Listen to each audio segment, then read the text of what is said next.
This video will go over just a couple of simple steps that will help in your understanding of Google Drive and how to use it.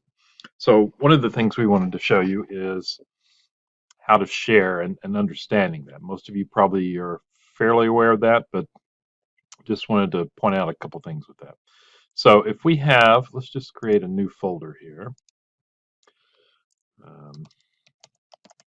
Be very original with that. So there's our new folder. So the first thing is, how do we share?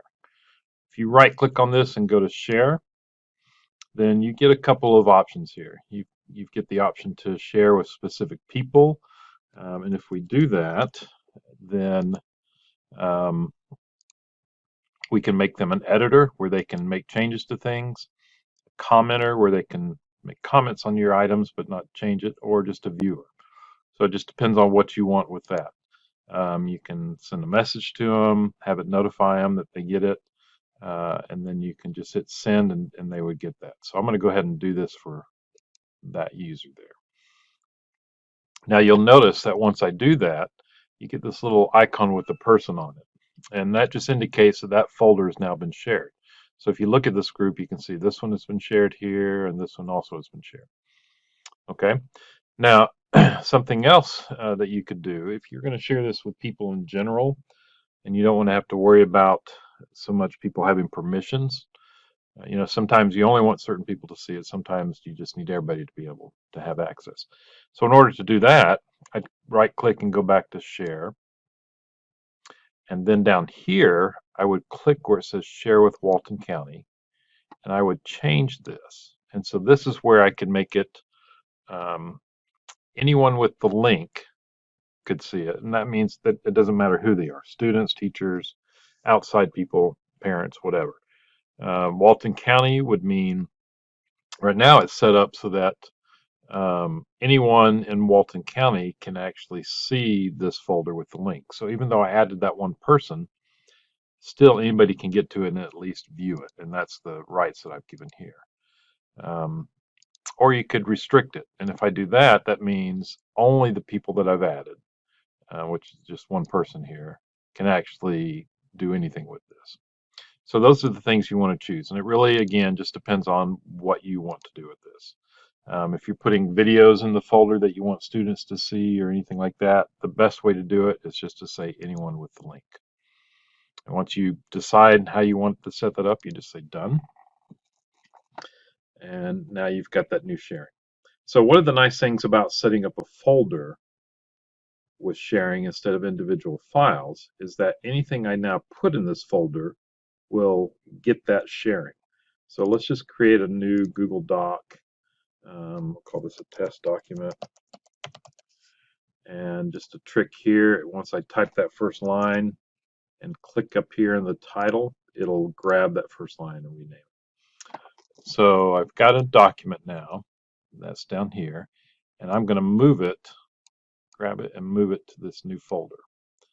And then you can see it saying this is going to change the access, and I'm going to say that's good, go ahead and move it.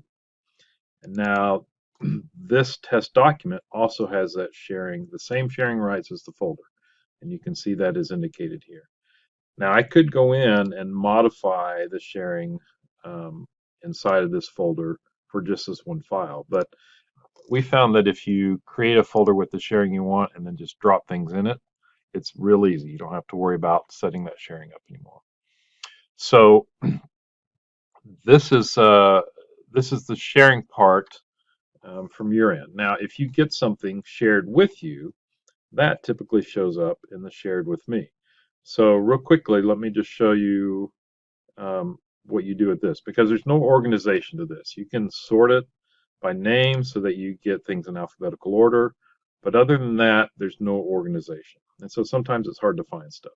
So you can actually move things into your My Drive, and they create links to these items so you can get to them more quickly and so you can organize them.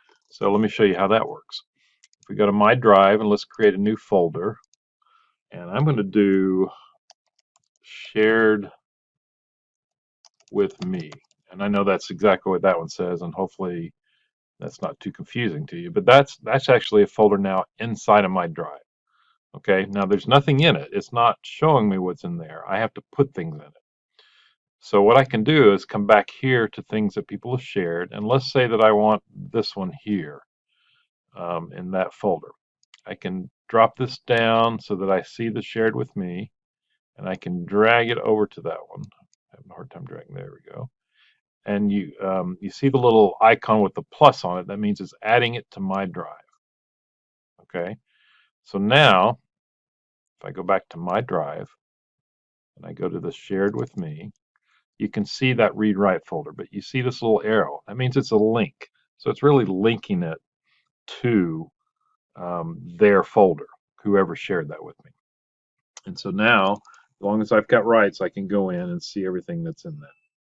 So that's how you can put things in your drive and organize them.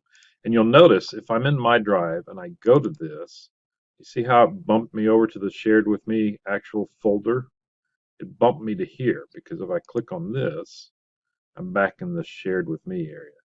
So I hope that makes sense. It's just giving you a shortcut to where it is here. So anything I wanted to add there, let's say I want this lunch schedule, I need to be able to get to it quickly, so I'm going to put that in the shared with me.